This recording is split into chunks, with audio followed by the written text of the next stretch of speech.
Yo, what up? What up? Welcome to RDNA. I am Mr. Williams, aka the Irate Mastermind, according to the Wu-Tang name generator. And I'm gonna jump right into it today. You know what I'm saying? Over the last week or so, since it came out, Dave Chappelle's newest special, Sticks and Stones, has been getting a lot of attention. You know, both praise and criticism, depending on who you're talking to. You know what I'm saying? And like what side of some of those topics that you fall on. You know, like I said, I watched the special the night that it came out, and again, I think that it was Dave Chappelle tour de force. You know what I mean? And the way he delivers his comedy, for me, you know what I'm saying, I laugh at a lot of it, and there's some stuff I don't laugh at, but I still get something out of the thought. You know what I mean? So, but specifically, the two things that I want to talk about that have seemed to have been the most controversial things in the video, I mean in the special to some people, I'm gonna touch on those, and I'm also gonna talk about a little bit of this fallout that's happened the last couple of days with Kevin Hart and Lil Nas X. You know what I'm saying? Like, people feel like, you know, Kevin Hart slighted this young man in some way, you know, when he was trying to tell the truth, and I don't know. Like I said, I'm gonna get into that. But first, we're gonna unpack the Sticks and Stones.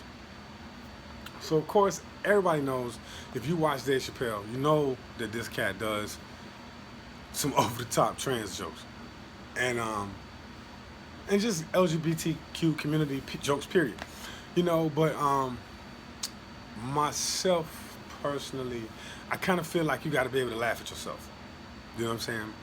And like, that's important throughout life, because if you just go through life with the stick up your ass, you know what I'm saying, and you can't laugh at yourself, man, you're gonna have a shitty life. You know what I'm saying? It's gonna be hard. But sometimes you gotta laugh just to keep from crying. You know, that's just how life works. It's not easy out here. But and I can see where, like, some of the trans people, they take that stuff kind of to heart, you know, but at the same time, you know, it's not the heaviest hitting things that I've ever heard before, you know. But I feel like it should be something you can ignore, because Dave Chappelle isn't walking around behind you, judging you with that joke every day. Like, I hope nobody's seeing you out on the street and repeating the Dave Chappelle joke to you. You know what I'm saying? Like, I saw an interview on another one of my news sites that I watch here on YouTube. Like, I watch the Young Turks. You know what I'm saying? You know what I'm saying? If you don't know, my politics is liberal. You know, but I don't carry anybody's water but my own.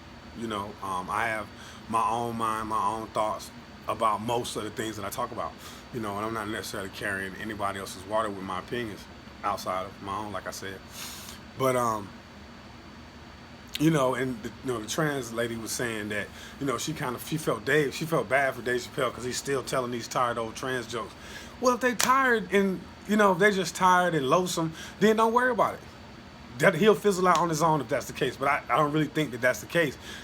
Well, you want to have your cake and eat it too. You want to be loved and embraced, but you don't want to be made fun of.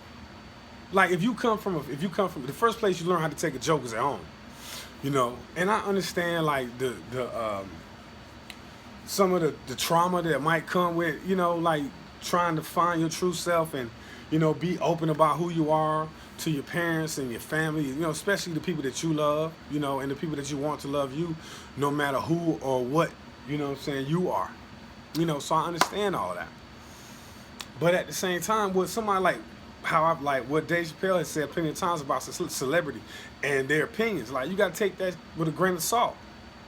You know, you got to take what, you know what I'm saying, if Dave Chappelle was up there saying, which he has said before too, but nobody ever hears that. You know, Dave Chappelle said that, man, transsexuals are the bravest people out there, because that's a hell of a one. You know, that's a hell of a truth to have to walk in. If you're a straight male man who likes to dress like a man, you know, and that shouldn't be a problem. You know, that's like a man truthfully trying to put his head into the mind and feelings and emotions of a female. But you're not that, you know. So I see where that might be a complicated feat to accomplish. You know, And now I don't want to be like, saying to the trans community or whoever, like, oh man, you got to toughen up. But I mean, when it comes to jokes and what a comedian says, like you take that and walk with it. Dave Chappelle does not set any law for me. You know what I'm saying? Like, I could walk past a trans person today, which I see trans people all the time. And by the way, a lot of the trans people that I see and they're not even trying to look like good women. These are just dudes that throw on a dress, went outside looking crazy as hell, sometimes with running mascara, like, what the hell? But, you know what I'm saying? That's neither here nor there.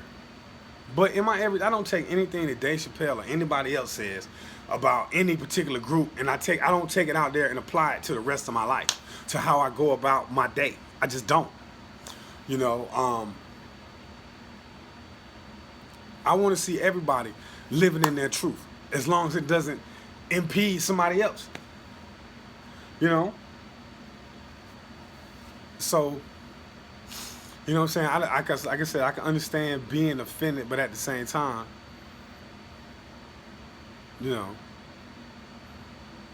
like being somebody making a joke, that shit is gonna be part of the acceptance process, I believe. You know what I'm saying? Because that's how a lot of people relate to things they don't understand, through the funny. You know what I'm saying? Or whatever your case is. You know what I'm saying? Some people sing their way through new strange stuff. Some people maybe dance, and other people joke, laugh. You know what I'm saying? And throughout time, maybe that gets us all to the same place. Maybe it doesn't. But at the same time, because if you think about it, Dave Chappelle isn't fighting a battle. You know what I'm saying? It's those people that feel that way that are fighting. You're fighting this battle, like, you don't want to get to say that about me, But is he not, I don't know.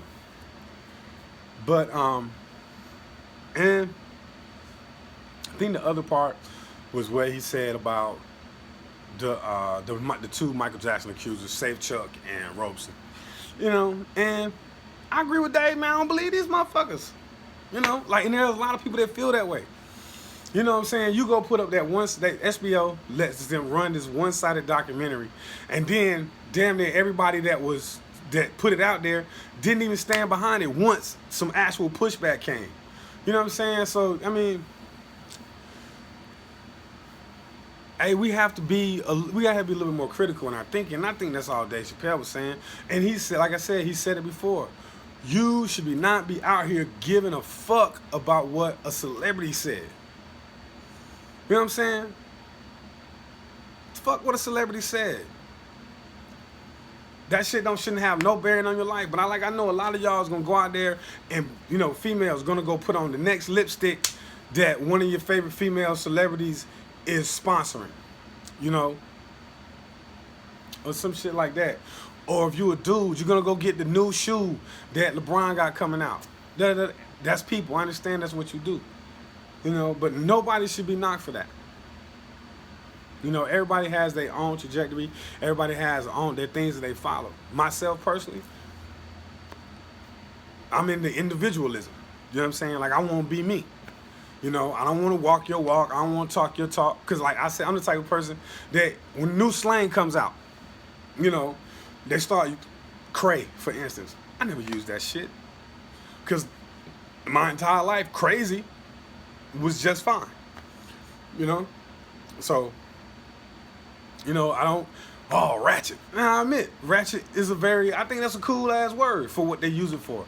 But at the same time, for the majority of my life, ratchet is just a fucking tool. You know what I'm saying? So, like me personally, I try to stay away from trends and cultures. You know what I'm saying? I try to be my own person, and instead of getting in a lane, I want to create my own lane. Same thing with my YouTube channel. This is me expressing my opinions, how I feel about stuff. It's an alternate point of view. I ain't gonna get on here and just say a bunch of crazy, outrageous stuff, because I know there's some people out there thinking that way. They feel that way. Well, I ain't trying to reach those people, because that will be easy. I know what I need to say to reach those people. But I want to reach the people that think like I think. The people that have a little bit more nuance to their thought process. Everything isn't black and white. Oh, you hot over here, or you're super cold over here, man. Because most of this shit is, we talk about things in black and white, but in practice, most of this shit is gray. And I truly believe that. You know what I'm saying? So, you know, like I said, I'm gonna try to keep on the video circuit. You know I've said that several times before, and I mean it every time. You know, but between work and just kind of being drained, you know, from your own everyday life, you know, sometimes it gets lost in translation. But again, you know, think for yourself, look out for each other, spread the word, whatever the word is, as long as it's a good one. It's Mr. Williams, RDA. I'm out.